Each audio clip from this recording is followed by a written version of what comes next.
আও স্যার কি করছেন এসব? কি করছি তুমি বুঝতে পারছো না? না স্যার আপনি এসব কি করছেন? এসব ঠিক না। আরে কোনটা ঠিক আর কোনটা বেঠিক সেটা আমি তোমার স্যার, সেটা আমি বুঝবো।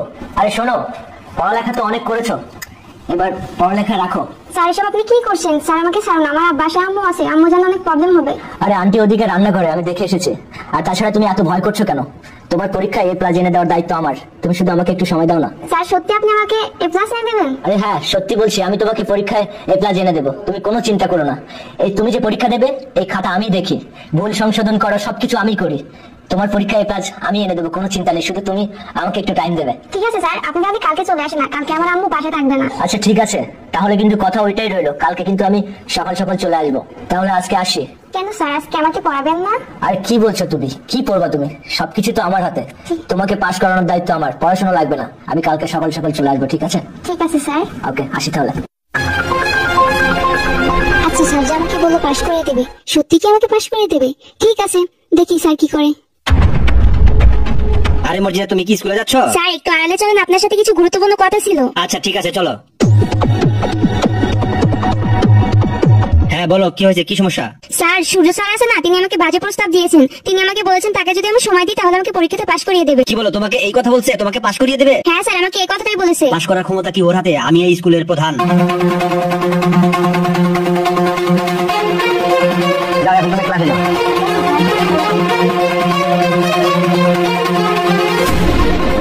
আসসালামু আলাইকুম স্যার। ওয়ালাইকুম আসসালাম। ও সুজয় সাহেব আসছেন, আপনার সাথে আমার কিছু কথা আছে, বসেন। জি স্যার আসছি স্যার। কিছু বলবেন? আপনি কি বলবেন? হ্যাঁ বসেন। আচ্ছা সূর্য সাহেব, ওই দশম শ্রেণীর মর্জিনাকে মনে হয় আপনি টিউশনি করাচ্ছেন। মেয়েটার হাব ভাব আমার কাছে ভালো মনে হচ্ছে না। কেন স্যার হঠাৎ করে এমন কথা বলছেন? আপনার সাথে কি মেয়েটা কোনো বাজে অঙ্গভঙ্গি করেছে নাকি? ওর হাব ভাব তো ভালো মনে হচ্ছে না, তা আপনি একটু দেখবেন যে ওকে আপনার পটানো যায় কিনা। যদি পটানো যায় তাহলে আমরা দুজনে একসঙ্গে মিলে ঝিলে। না মানে স্যার আপনাকে একটা কথা বলার ছিল আমার স্যার, আপনি আবার কাউকে বলবেন না তো? না না বলো বলো, তোমাদের মতো বয়স তো আমরা পার করছি, গাড়ি কি এমনি পাচ্ছে? তারপরেও স্যার বিষয়টা আপনাকে বলতে আমার কেমন যেন মনে হচ্ছে। আর স্যার ওই যে মর্জিনার কথা বলছেন না আপনি, আমি তো অলরেডি ওকে পটিয়ে ফেলেছি স্যার। আর মর্জিনা আমাকে বলেছে আগামীকালকে সকালে যেতে স্যার। আপনি দয়া করে স্যার এই বিষয়টা কাউকে বলবেন না, এটা আপনার আর আমার ভিতরে থাকবে স্যার। আরে বোকা নাকি, কাউকে বলবো না, তুমি আমার একটু সুযোগ দিবা। কিন্তু স্যার খুব সাবধান, আপনি আর আমি ছাড়া এই বিষয়টা যেন আর কেউ না জানতে পারে, তাহলে কিন্তু স্যার ঝামেলা হতে পারে, এটা মাথায় রাখবেন। তুমি এই বিষয়ে নিশ্চিত থাকো, তুমি যাও, তুমি নবম শ্রেণীর গণিত ক্লাসটা নাও। আচ্ছা ঠিক আছে স্যার, আমি ক্লাসে যাচ্ছি। কিন্তু স্যার কথা কিন্তু ওইটাই থাকলো, আগামীকাল আপনি আর আমি একসাথেই যাবো। এই মর্জিনা কোথায় তুমি? এদিকে আসো। এই তো স্যার আমি এসে বলছি। জি স্যার বলেন। বলছি তোমার আম্মু বাসায় নাই তো? না স্যার আম্মু তো বাসায় নেই, আম্মু তো সকালে ডাক্তারের কাছে গেছে, ফিরতে ফিরতে তার বিকেল হবে। ও আচ্ছা, তাহলে তো আর কোনো সমস্যা নেই, বসো বসো। জি স্যার। এই তোকে কি বলছিলাম তোর মনে আছে তো?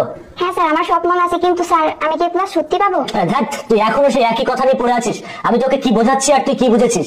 আর তোর পরীক্ষায় এ প্লাস পাওয়ার দায়িত্ব তো আমি নিয়েছি, আর তোকে যেটা বলেছি তুই শুধু সেটাই কর, সব দায়িত্ব আমার, কোনো চিন্তা করিস না তুই। সত্যি স্যার? ঠিক আছে স্যার আমি রাজি। আরে এই তো লক্ষ্মী মেয়ের মতো কথা বলেছিস তুই। আর শোন, যা করতে হবে তাড়াতাড়ি করতে হবে, তোর আম্মু চলে আসলে কিন্তু আবার সবকিছু শেষ হয়ে যাবে। আচ্ছা শোন না, আমি ভাবতে পারিনি যে তুই এত তাড়াতাড়ি আমার কথায় রাজি হয়ে যাবে। আসলে তোর পরীক্ষা, তোর সবকিছুর দায়িত্ব আমি নিলাম, সমস্যা নেই। তুই যে তোর স্কুলে যাওয়া লাগবে না, আমি তোর দায়িত্ব নিয়ে নিয়েছি। স্যার এখানে না, আপনি আমার বেডরুমে চলেন। আচ্ছা ঠিক আছে চল চল।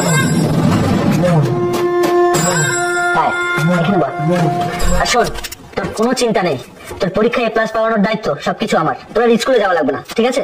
আর কি করছিস তুই? এখনো বসে আছিস, সব কি পড়ে আছিস? খুলে ফেল না এগুলো, ধর এগুলো খুলে ফেল, খুলে ফেল, আস্তে আস্তে খুলে ফেল। আরে এটা এগুলো পড়েছিস কেন এগুলো? হ্যাঁ সূর্য, কথা তো এমন ছিল না, কথা ছিল আমি আগে যাব তারপর তুমি। সূর্য যাও, তুমি বাইরে যাও, আগে আমি তারপর তুমি যাও। আমি তো হেড টিচার, আমি আগে পাই, তারপর তুমি সূর্যকে দিবা, তাই না? আপনি তো রক্ষকের ভক্ষকের মতো কাজ করতেছেন স্যার। তাহলে তুমি ওর সাথে রাজি হলে কেন? স্যার আমি তো আপনার কাছে সব শেয়ার করেছি, আমি তো ওর কথা রাজি হইনি। প্লিজ স্যার আমার কোনো ক্ষতি করবেন না, আমি আপনার কাছে সাহায্য চাইছিলাম আর আপনি উল্টো আমাকে ক্ষতি করছেন। শোনো, আমি তোমার কোনো ক্ষতি করতে আসিনি, আমি জাস্ট পরীক্ষা করলাম, আমি এখন ওকে দেখবো। আরে স্যার আপনি এত দেরি করলেন কেন? আপনিও পারেন বটে। ঠিক আছে যাও, আমি এখানে অপেক্ষা করতেছি। আচ্ছা আচ্ছা, এবার তোকে আমি সাহায্য করবো। তুই তো আসলেই অনেক সুন্দর।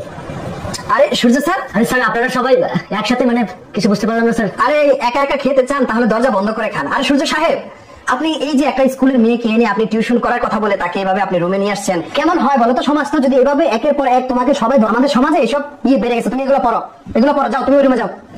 সূর্য সাহেব আপনাকে বলছি, আপনি উঠেন। আপনি কি টিচার হয়েছেন? হ্যাঁ, আমাদের সমাজটা এই ধরনের টিচারদের জন্য আজকে অবহেলিত হয়ে গেছে। আজকে জানেন স্কুল কলেজ মাদ্রাসা সব জায়গায় এই ধরনের টিচারদের জন্য, এই ধরনের শিক্ষকের জন্য আজকে এইভাবে মানুষ বলতে পারে যে স্কুল কলেজ নিরাপদ নয়।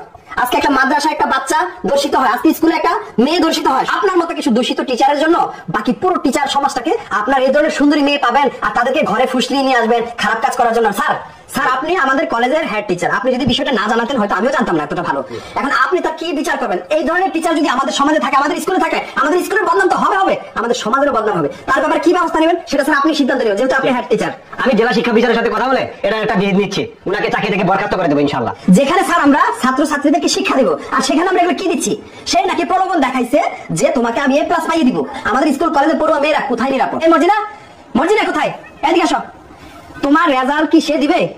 তুমি ভালো পড়ালেখা করবা, ভালো রেজাল্ট করবা, কারো প্রলোভনে আর কখনো পড়বা না, ঠিক আছে? এই ধরনের কোনো প্রলোভন দিলে অবশ্যই হেড স্যারের সাথে যোগাযোগ করবা অথবা জেলা শিক্ষা অফিসারকে সরাসরি ফোন করবা, ঠিক আছে? আর এই ধরনের ঘটনা যেন আমাদের সমাজে আর একটিও না করে, ঠিক আছে? আজকে থেকে তোমরা সবাই নিরাপদে ক্লাস করবা, সবাই সতর্ক থাকবা, ঠিক আছে? যাও স্যার চলেন, ওর বিরুদ্ধে ব্যবস্থা নেওয়া হবে।